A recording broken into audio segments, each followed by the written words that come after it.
കുംഭമേളയിലെ viral താരമായ പെൺകുട്ടിയെ കേരളത്തിലെ CPM നേതാക്കളെല്ലാവരും കൂടി ചേർന്ന് ഫർമാൻ എന്ന് പറയുന്ന യുവാവുമായി വിവാഹം നടത്തി. ഇപ്പോൾ ആ പെൺകുട്ടി പ്രായപൂർത്തിയായിട്ടില്ല എന്ന് പറഞ്ഞ് മധ്യപ്രദേശിലെ പോലീസ് കേസെടുത്തിരിക്കുകയാണ്, പോക്സോ കേസ്. CPMകാർ അടപടലം അകത്താകുമോ? ഇല്ല, CPMകാർ അകത്താകുമോ പുറത്താകുമോ എന്നുള്ളതിനെക്കുറിച്ച് നമുക്ക് ആലോചിക്കുന്നതിന് മുൻപ് ഇത് രണ്ട് തരത്തിൽ കേസ് വരും.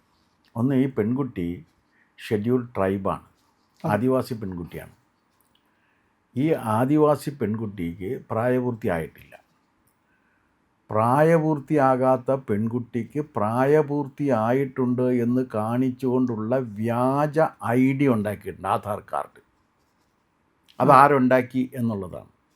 അപ്പോൾ വ്യാജരേഖ ചമച്ച് പ്രായപൂർത്തിയാകാത്ത പെൺകുട്ടിയെ പ്രായപൂർത്തിയാക്കി തീർത്ത് കൊണ്ടുവന്നു എന്ന് മാത്രമല്ല, കടത്തി കൊണ്ടുവന്നു എന്ന കുറ്റവും കൂടി വരും. ഏത്? അവളുടെ ജന്മനാട്ടിൽ നിന്നും അവളെ കടത്തി ഇവിടെ കൊണ്ടുവന്ന് വിവാഹം കഴിച്ചു എന്നുള്ളതാണ് കുറ്റം. പ്രായപൂർത്തിയാകാത്ത പെൺകുട്ടിയെ വിവാഹം കഴിച്ചു എന്ന് വരുത്തി തീർക്കുന്നതും ബലാത്സംഗത്തിൻ്റെ പരിധിയിലാണ് വരിക. അപ്പോൾ ട്രാഫിക്കിംഗ് എന്നൊരു കുറ്റവും കൂടി വരും. കാരണം അവിടെ നിന്ന് കടത്തി കൊണ്ടുവന്ന്, അങ്ങനെ കടത്തി കൊണ്ടുവന്ന് ബലാത്സംഗം ചെയ്തു കഴിഞ്ഞാൽ മിനിമം ശിക്ഷ 20 കൊല്ലമാണ്. അങ്ങനെ കടത്തി കൊണ്ടുവരാനും ഇയാൾക്ക് ഇങ്ങനൊരു വിവാഹം നടത്താനും സഹായിക്കുന്നവർക്കും ഇതേ ശിക്ഷ തന്നെയുണ്ട്, ശിക്ഷാ നിയമം അനുസരിച്ചിട്ട്. അല്ലാണ്ട് അവർക്ക് ശിക്ഷയിൽ കുറവൊന്നുമില്ല. അപ്പോൾ ഇതിനകത്തൊരു ചോദ്യം വരുന്നത്, ഈ പെൺകുട്ടിയെ അവിടെ നിന്ന് കടത്തി കൊണ്ടുവരാൻ ആരൊക്കെ സഹായിച്ചിട്ടുണ്ട്? അതിൽ നമ്മുടെ A.A. റഹീമുണ്ടോ എന്നുള്ള ചോദ്യം ന്യായമാണ്. ഗോവിന്ദൻ അവിടത്തോളം പോകാൻ ഇടയില്ല. കാരണം ഗോവിന്ദൻ അവിടെ പോയിട്ട് അവരോട് ഏത് ഭാഷ സംസാരിക്കുമെന്നൊരു പ്രശ്നമുണ്ട്. ഗോവിന്ദന് ഇതറിയില്ല. ഗോവിന്ദന് ഇംഗ്ലീഷ് അറിയാമെങ്കിലും ഹിന്ദി അറിയില്ലല്ലോ. പിന്നെ ഇംഗ്ലീഷും ഹിന്ദിയും അനായാസമായി കൈകാര്യം ചെയ്യാൻ A.A. റഹീമിനറിയാം. അതെ. അപ്പോൾ A.A. റഹീമാണ് പോയിട്ടുള്ളതെന്നുണ്ടെങ്കിൽ, എൻ്റെ പൊന്നു റഹീമെ, 20 കൊല്ലമാണ് ഏറ്റവും കുറഞ്ഞ ശിക്ഷ. കാരണം പ്രായപൂർത്തിയാകാത്ത ഒരു ആദിവാസി, ഇതിന് വേറൊരു കേസും കൂടി വരും, ആദിവാസി പീഡനവും കൂടി വരും. അതെ. അപ്പോൾ 3 കേസുകളാണ് ഒരേ സമയം. വ്യാജരേഖ ചമക്കൽ, ട്രാഫിക്കിങ്, ബലാത്സംഗം ആൻഡ് ഈ ഷെഡ്യൂൾഡ് ട്രൈബിന് അട്രോസിറ്റീസ് അഗൻസ്റ്റ് ഷെഡ്യൂൾഡ് ട്രൈബ്. ഈ 4 കുറ്റങ്ങൾ അതിനകത്തുണ്ട്. ഈ 4 കുറ്റങ്ങൾ അതിനകത്തുണ്ട് എന്നുള്ള കാര്യം ഒരു റഹീമിനും നിഷേധിക്കാൻ കഴിയില്ല. ഇനി അവശേഷിക്കുന്ന ചോദ്യം എന്താണ്? ഗോവിന്ദൻ മാഷ്, പിന്നെ ശിവൻകുട്ടി, റഹീം, ഇവരെല്ലാം ഇത് ചേർന്ന് നടത്തി കൊടുത്ത സമയത്ത് ഇവർക്ക് ഈ കാര്യങ്ങൾ അറിയാമായിരുന്നു? ഇതാണ് ചോദ്യം വരിക. റഹീം ഇവരെ അവിടെ നിന്ന് പിന്തുടർന്ന് വന്നതാണോ? പിന്തുടർന്ന് വന്നാണെങ്കിൽ റഹീമെ, ഒരു സംശയവും വേണ്ട, ട്രാഫിക്കിങ്ങിൽ പെട്ടത് തന്നെയാണ്. അതിൽ ഇനി റഹീമിന് യാതൊരു രക്ഷയില്ല. റഹീം ഇംഗ്ലീഷ് പറഞ്ഞാലും ഹിന്ദി പറഞ്ഞാലും മലയാളം പറഞ്ഞാലും അതിൽ നിന്ന് രക്ഷപ്പെടാൻ കഴിയില്ല. കാരണം ട്രാഫിക്കിംഗ് ആണ്, കടത്തി കൊണ്ടുവന്ന് പ്രായപൂർത്തിയാകാത്ത ആദിവാസിയായ ഒരു പെൺകുട്ടിയെ കടത്തി കൊണ്ടുവന്ന്, പ്രായപൂർത്തിയാകാത്ത പെൺകുട്ടി ആയതുകൊണ്ട് കൺസെൻ്റ് ഉണ്ട് എന്നുള്ളത് അപ്രസക്തമായ കാര്യമാണ്. കടത്തിക്കൊണ്ടുവന്ന് വിവാഹം നടത്തി കൊടുത്തല്ല, ബലാത്സംഗത്തിന് കൂട്ടിക്കൊടുത്തു എന്നുള്ളതാണ് കുറ്റം. അതെ. അപ്പോൾ അതിന് ഗോവിന്ദൻ മാഷിന് പറയാവുന്നൊരു കാര്യം, ഞാനൊന്നും അറിയില്ല, അവർക്ക് പ്രായപൂർത്തി ആയിട്ടുണ്ടെന്ന് അവരുടെ ആധാർ രേഖകൾ കണ്ടപ്പോൾ തോന്നി, അതാണെന്നുള്ളതാണ്. അപ്പോൾ ചോദ്യം വരുന്ന, ഈ വ്യാജരേഖ ആര് ചമച്ചു എന്നുള്ളതാണ്. വ്യാജ ആധാർ കാർഡ്. കാരണം ഇവർ പ്രസവിച്ച ആശുപത്രിയിലെ ആശുപത്രി രജിസ്റ്ററാണ് ഓഥൻറ്റിക് ആയിട്ടുള്ള രേഖ. അതെ. ഇവർക്കറിയില്ല അത്. ഡേറ്റ് ഓഫ് ബർത്ത് സംബന്ധിച്ച് നമ്മൾ ജനന സർട്ടിഫിക്കറ്റിലാണ് ഡേറ്റ് ഓഫ് ബർത്ത്. ആ ജനന സർട്ടിഫിക്കറ്റ് നമുക്ക് തരുന്നത് നമ്മുടെ തദ്ദേശ സ്വയംഭരണ സ്ഥാപനത്തിൽ നിന്നാണ്. അത് കിട്ടണം എന്നുണ്ടെങ്കിൽ ആശുപത്രിയിൽ നിന്ന് ആ date and time of birth certificate കൊണ്ടേ കൊടുക്കണം. അത് വെച്ചിട്ടാണ് അവർ തരിക. എൻ്റെ 2 മക്കൾക്ക് ഞാൻ അങ്ങനെയാണ് വാങ്ങിച്ചിട്ടുള്ളത്. വലിയ പാടാണത്. അന്ന് എൻ്റെ 5 രൂപയുടെ സ്റ്റാമ്പ് പേപ്പറിൽ ഇതെല്ലാം കൂടി എഴുതി കൊടുത്തു. പിന്നെ കോർപ്പറേഷനിൽ പോയി നിന്ന് അവൻ്റെ ആട്ടും തുപ്പും ഒക്കെ സഹിച്ച് ഇന്ന് വാ നാളെ വാ മറ്റന്ന് വാ എന്നൊക്കെ പറഞ്ഞിട്ടിരുന്ന് അങ്ങനെയൊക്കെ കിട്ടിയിട്ടാണത് കിട്ടുക. എന്തായാലും അത് കിട്ടിയാലേ രേഖയാകുള്ളൂ. അതെ.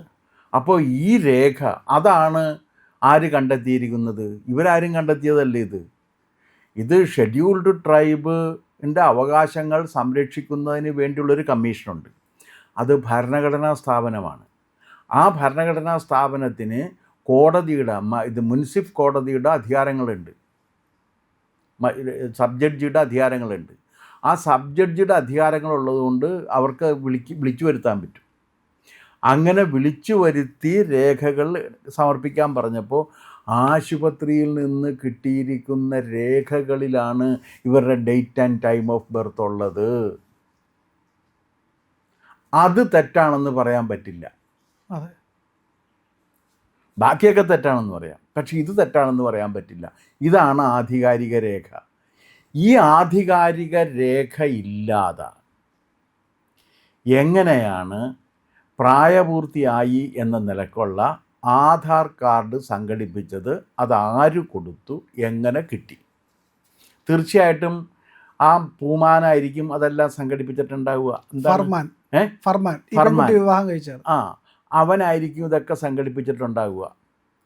അപ്പോൾ അവൻ സംഘടിപ്പിച്ചിട്ടുണ്ടെങ്കിൽ അവൻ വ്യാജരേഖ ചമച്ച കേസിൽ കൂടി പ്രതിയായി. പിന്നെ വേറൊരു കാര്യമുണ്ട്, ഈ വ്യാജരേഖ ചമക്കാൻ ആരൊക്കെ ഇവനെ സഹായിച്ചു എന്നുള്ള കാര്യം കൂടി അന്വേഷിക്കേണ്ടി വരും. അതിൽ റഹീം ഉണ്ടോ എന്നുള്ള കാര്യം എനിക്കറിയില്ല. ഞാൻ ഇപ്പോഴും ഈ കാര്യത്തിലൊക്കെ റഹീം ഇൻവോൾവ് ആണെന്ന് പറയുന്നില്ല.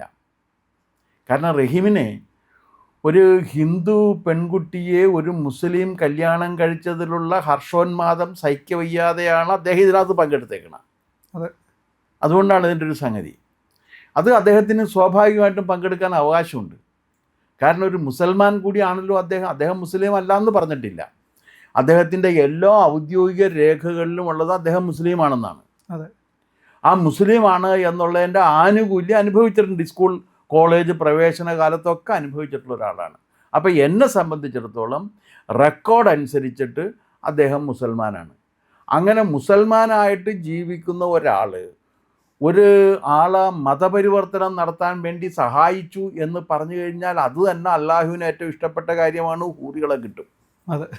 അപ്പം ഈ ഹൂറികളെ ലക്ഷ്യം വെച്ചാണോ റഹീം ഇത് ചെയ്തിരിക്കുന്നത് എന്ന കാര്യത്തിൽ എനിക്ക് നിശ്ചയമില്ല. ഞാനങ്ങനെ ആക്ഷേപിക്കുന്നുമില്ല. പക്ഷേ സംശയത്തിൻ്റെ നിഴലിലാണ് റഹീം നിൽക്കുന്നത്.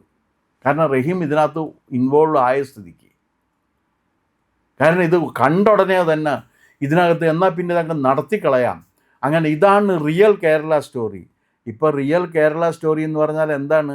വ്യാജരേഖ ചമക്കുക, എന്നിട്ട് അതിൻ്റെ അടിസ്ഥാനത്തിൽ ആധാർ കാർഡ് നിർമ്മിക്കുക, എന്നിട്ട് പ്രായപൂർത്തിയാകാത്ത ആദിവാസി പെൺകുട്ടിയെ അവളുടെ ഊരിൽ നിന്ന് കടത്തിക്കൊണ്ടുവരിക, അങ്ങനെ കടത്തിക്കൊണ്ട് വന്നിട്ട് ഒരു മുസൽമാനെ വിവാഹം ചെയ്ത് കൊടുക്കുക, അങ്ങനെ വിവാഹം ചെയ്ത് കൊടുത്തിട്ട് അതിൻ്റെ രേഖ ഉണ്ടാക്കി. ഇത്രയും കാര്യങ്ങളാണ് ചെയ്തിരിക്കുന്നത്. അപ്പോൾ ഇതിനകത്ത് സ്ത്രീയെ കടത്തിക്കൊണ്ട് പെൺകുട്ടിയെ പ്രായപൂർത്തിയാകാത്ത പോക്സോ കേസ്, പ്രായപൂർത്തിയാകാത്ത പെൺകുട്ടിയെ കടത്തിക്കൊണ്ടുവന്ന് അവളെ ബലാത്സംഗം ചെയ്തു, ആ ബലാത്സംഗത്തിന് കൂട്ടുനിന്ന് അതിന് വ്യാജരേഖ ചമച്ചു. ഇതൊക്കെ ചെയ്തിരിക്കുന്നു. സാക്ഷികളായിട്ടെങ്കിലും പോകേണ്ടി വരും. പ്രതിയാക്കപ്പെടാതിരുന്നാൽ റഹീമിൻ്റെ മഹാഭാഗ്യം. ഞാൻ മനസ്സിലാക്കിയെടുത്തോളം ഇതിനൊക്കെ മുൻകൈ എടുത്തത് റഹീമാണെന്നാണ്. റഹീം ഉണ്ടായിരുന്നു, എം വി ഗോവിന്ദൻ ഉണ്ടായിരുന്നു, വി ശിവൻകുട്ടി ഉണ്ടായിരുന്നു. അതെ, ഗോവിന്ദൻ. പിന്നെ വേറൊരു കാര്യമുണ്ടല്ലോ, അദ്ദേഹം വിപ്ലവം നടത്താൻ ബാധ്യസ്ഥനായ ഒരാളാണ്. ഇപ്പം തൽക്കാലം ഇവിടെ ഒരു ഭരണഘടനാ സംവിധാനവും കോടതിയൊക്കെ ഉള്ളത് കാരണം അദ്ദേഹം ചെയ്യുന്നില്ല എന്ന് മാത്രമേ ഉള്ളൂ. പക്ഷേ ഏത് സമയത്തും ഒരവസരം കിട്ടിക്കഴിഞ്ഞാൽ അദ്ദേഹം വിപ്ലവം നടത്തും. വിപ്ലവം നടത്തി തൊഴിലാളി വർഗ സർവാധിപത്യം ഈ കേരളത്തിൽ ഗോവിന്ദൻ സ്ഥാപിക്കുന്നത് നമ്മളെല്ലാം കാണേണ്ടി വരും. കാരണം അതിനു വേണ്ടി നിയോഗിക്കപ്പെട്ടിരിക്കുന്ന ഒരു ശക്തിയാണ് അദ്ദേഹം. അപ്പോൾ അതുകൊണ്ട് അതിൽ അവരുടെ ലോകത്ത് മതവുമില്ല, ജാതിയുമില്ല, മറ്റൊന്നുമില്ല, വർഗം മാത്രമേ ഉള്ളൂ. അതിൽ വർഗശത്രുക്കളായ എന്നെപ്പോലുള്ളവരെയൊക്കെ വിപ്ലവത്തിൻ്റെ തലേന്ന് വെട്ടിക്കൊല്ലാനുള്ളവരുടെ ലിസ്റ്റ് അദ്ദേഹത്തിന് ഉൾപ്പെടുത്താം. ഗോവിന്ദൻ ചെറിയ കക്ഷിയല്ല. വിപ്ലവം വരുമ്പോൾ ആരെയൊക്കെ കൊല്ലണമെന്ന് തീരുമാനമെടുക്കാൻ അധികാരപ്പെട്ട സ്ഥാനത്തിരിക്കുന്ന ഒരു മഹൽ വ്യക്തിയാണ്, കമാൻഡറാണ്. കൂടെ ഒന്നും പറയണ്ട. ആ പ്രിയനെ അവൻ ജീവിച്ചിരിക്കേണ്ടതില്ല എന്ന് പറഞ്ഞു കഴിഞ്ഞാൽ വിപ്ലവത്തിൻ്റെ തലേന്ന് എൻ്റെ പൊന്നുമോനെ നിൻ്റെ കാര്യം പോക്കായിരിക്കും. എന്നെ ചിലപ്പോൾ പ്രായത്തിൻ്റെ പേരിൽ ഒഴിവാക്കിയെന്നിരിക്കാം. അപ്പോൾ ഇവരെല്ലാവരും കൂടി ചേർന്നിട്ടാണ് ഇത് ചെയ്തിരിക്കുന്നത്. ഇത് ചെയ്തിട്ട് ഇതാണ് റിയൽ കേരള സ്റ്റോറി എന്ന് പറഞ്ഞാൽ, റിയൽ കേരള സ്റ്റോറി അപ്പോൾ എന്താണ്? റിയൽ കേരള സ്റ്റോറി എന്ന് പറഞ്ഞു കഴിഞ്ഞാൽ പ്രായപൂർത്തിയാകാത്ത ആദിവാസിയെ അവളുടെ ഊരിൽ നിന്ന് തട്ടിക്കൊണ്ടുവന്ന് അവരൊരു മുസൽമാനെ വിവാഹം ചെയ്ത് കൊടുക്കുന്നു, അതിനു വേണ്ടി വ്യാജരേഖ ചമയ്ക്കുന്നു. ഇതാണോ റിയൽ കേരള സ്റ്റോറി? CPM മറുപടി പറയുക തന്നെ വേണം. പ്രിയപ്പെട്ട പ്രേക്ഷകരെ, നിങ്ങൾ ഇന്ത്യ ലൈവിന് നൽകുന്ന പിന്തുണയ്ക്ക് നന്ദി. നിങ്ങളുടെ പിന്തുണ ഞങ്ങൾക്ക് സബ്സ്ക്രിപ്ഷനായിട്ടാണ് ലഭിക്കേണ്ടത്. അതുകൊണ്ട് ഇത്തരം ശരിയായ വാർത്തകൾ നൽകുന്ന ഇന്ത്യ ലൈവിൻ്റെ ചാനൽ സബ്സ്ക്രൈബ് ചെയ്യുക. അതുപോലെ തന്നെ ഇന്ത്യ ലൈവിൻ്റെ മറ്റൊരു ചാനലായ C4N, C അക്കത്തിൽ 4N, credible for nation, credible for news എന്നൊക്കെ നമുക്ക് ആ പേരിൽ വിളിക്കാൻ കഴിയും. C4N കൂടി സബ്സ്ക്രൈബ് ചെയ്യുക, ഇന്ത്യ ലൈവിനെ പിന്തുണയ്ക്കുക.